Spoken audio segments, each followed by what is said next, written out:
Phil, it's Rob. Hi, Rob. Do me a quick favor. I've got you on video. Tell me roughly where you are and what the population of your town is. We're located 65 kilometers north of Lloydminster, Saskatchewan-Alberta border. The population is roughly 30 to 35,000 people. Yeah? Yeah. And what possessed you? Like apparently you had to draw like the Peter Pan treasure map for Alex to find you. Yeah. So what provoked you, and I'm not trying to make fun of you, I'm trying to make a point. What provoked you to get a laser to basically buy it over the telephone from me when you're not in a grand metropolis and spend what you did on the laser? Well, mainly the area we're in. It's an oil field, oil patch related, the work, everything. So there's a lot of demand for this type of decoration here. And there's not really anybody doing this type of decoration in this area yet. So we've seen the opportunity to go ahead and purchase the laser and be the first on the block, I guess. That doesn't scare you? No, not really. Well, why wouldn't it scare you when it's, it wasn't like it was peanuts, it was a pretty big purchase, right? You bought a CC30 with I guess you have the 40 watt in there, right? Yes. So you're not afraid of making a decision like that? Because most people would run if they didn't have the population and things like that. Yeah, for sure, but I seen the demand, I seen what the laser can do, and I seen the potential. I mean, you weren't that interested in laser etching, were you? Or was it the opposite? I do have a laser, a small 25 watt plotter, so I know what the laser etching is all about. Yeah. And I seen you at a trade show in Calgary. I seen the big 50 watt working, and that really got my gears turning, how fast it can laser etch.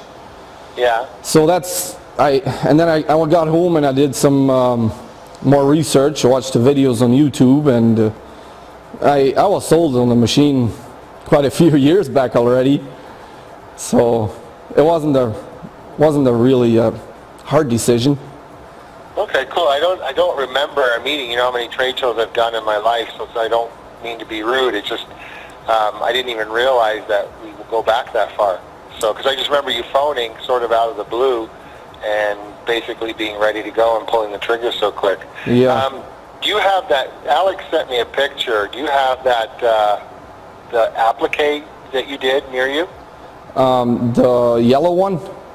Yellow. It's black shirt with the yellow and black and white, I think. Yes, logo on it. I'm actually wearing the shirt as we're doing the video. So, how was the training and the experience? Because that is pretty advanced applique laser work you're wearing. Yeah, it started. I showed we were doing one color applique and reverse applique, and then I just showed Alex this logo here, and I asked him, what do you think to this logo? What do you think? And I guess he was challenged by it, so we decided we were gonna do it. And how is that possible to do by hand? Well, it's impossible. I never tried it by hand. It wouldn't be profitable if you could do it, huh? What's that? If you did it by hand, it wouldn't be profitable. No. Probably, right? No, of course not. And how many attempts did you take before you made that one, before it was successful? The first time. Like, wow. we put it on a hoodie, sort of a scrap hoodie on the back, and it turned out very nice, so we put it on this hockey lace-up hoodie, and with the yellow arms, and it really looks good. Phil, can I ask you what your impression was when you pulled the laser out of the Frankenstein coffin thing that we shipped it in? Well, from looking at it at the crate, it didn't look like much.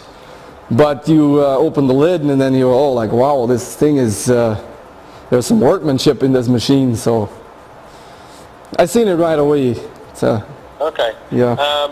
And what about ease of learning to use the laser? Forget about the technique now and combining it. Like, well, you can just summarize about combining it with your embroidery, registration and calibration, learning to use the software, and overall, what was the training experience like? I mean, you were a little bit hesitant about the training, and I kind of twisted your shoulder a bit.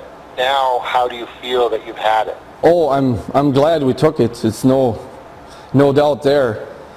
But as like when we uncrated the laser, we set it up, and we couldn't find a manual, but everything was so easy to like the interface on the tablet was so easy to understand. We just set it up, and I was laser etching in no time. Did you just call yourself 6 years old and a computer genius, or what are you saying? What are you saying?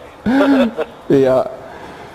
So I'm not endorsing that you can get 6-year-old kids to run your production. Okay, I'm not saying that. Mm-hmm. So okay, cool. Listen, and our last question is the experience overall. Where do you think you're going to take this now that you have confidence to take it wherever you want to go? Do you need more help, support? How was it just in the phone calls before you got your laser when we did software training? Just a little summary on that. Oh, it's for sure. I'm sure we can take it way further than what we know now. We know the basics. It's pretty simple, actually. I was surprised how simple the process was. The learning curve will be in the software, in the digitizing, and the coming up with ideas, I guess. Yeah, listen, a little bit word of advice. There isn't that much new in our industry. It's a matter of taking other people's beautiful concepts and converting it to your customers' logos and style. Yes. You know what I mean by that? Yes. So if you see something in hockey, which is kind of the picture that what you're wearing reminds me of Boston Bruins right away. Yeah. You can steal that and twist it and put your own thing on it. You can take something that you see online from one of the big fashion brands and turn that into something corporate. I saw pictures of the etching yesterday. You don't have any of those on camera, do you? Yes, we do actually. There's a green one, and I noticed that you were extremely precise in where you wanted the logo. So you only put it on certain panels, like on the raglan, on the shoulder, or whatever. Yeah. And you didn't go over the seam. That must have been pretty cool. And how does that compare to a plotter laser? Is that possible on any kind of plotter laser? I don't know. No, I do have a plotter laser, and I would have never tried to do this. No. Yeah. Yeah. So that was out of the gate too, right? That was like in the first few attempts you guys produced that? Oh yeah, for sure. This thing was the first. This is the first one we did. So. Can you show those pockets and things? Yeah. I'll put in some pictures that we have over the video, but I'm so impressed with your skill, and it makes me proud, and we want to say thank you for your trust and confidence from so far away, because you're kind of like the guy who's isolated on an island, except you're surrounded by land because you're so far away and so remote. Yeah, I know it's a little remote here, but okay, so just show that around what you did. That was in your first attempt. Okay. Yeah, that was our first attempt to like do some panels, a pocket on and that's a fleece shell. So Phil, do me a favor, take some pictures of what you do sometimes, update your site, update your clients.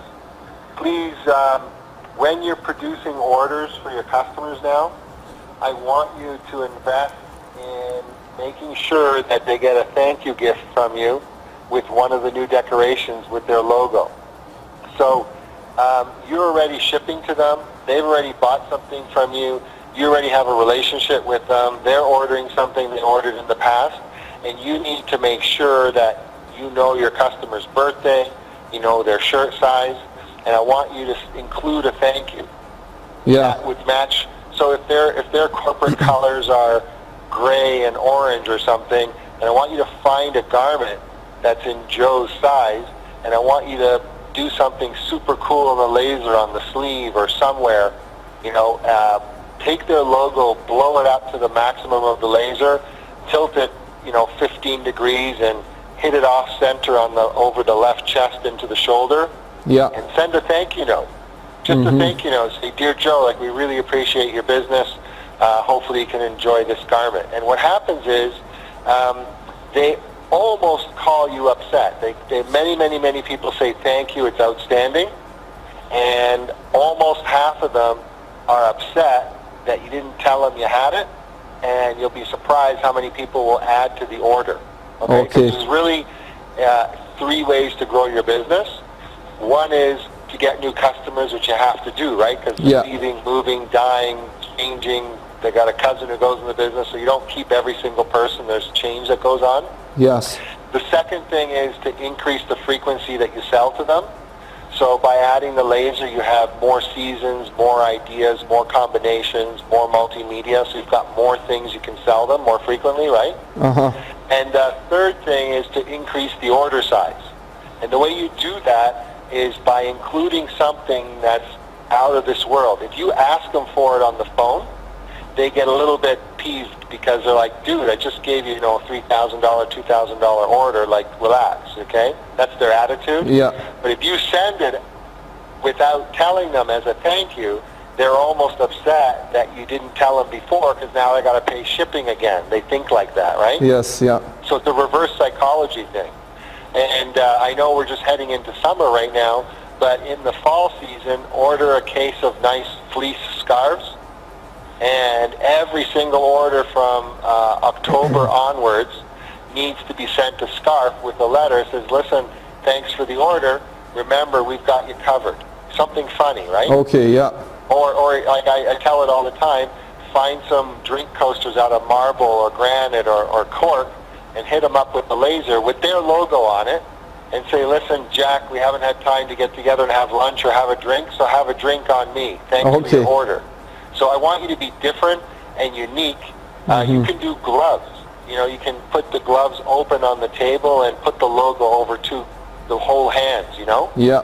So when you put your fingers together, the logo's there. You can make a jig that can do that. Yes. So think out of the box and surprise them and keep them like looking forward for your stuff. They're always going to look for that new idea, and just keep records of what you did for them. But you will be surprised at how you can grow your business almost 30% in each one of those categories. And if you do the math, that doubles the size of your business if you're diligent and if you're a little bit methodical. And based on the way you're organized and the way you conducted business with us, it's probably, you know, up your alley to do that very easily. Yeah, okay? for sure.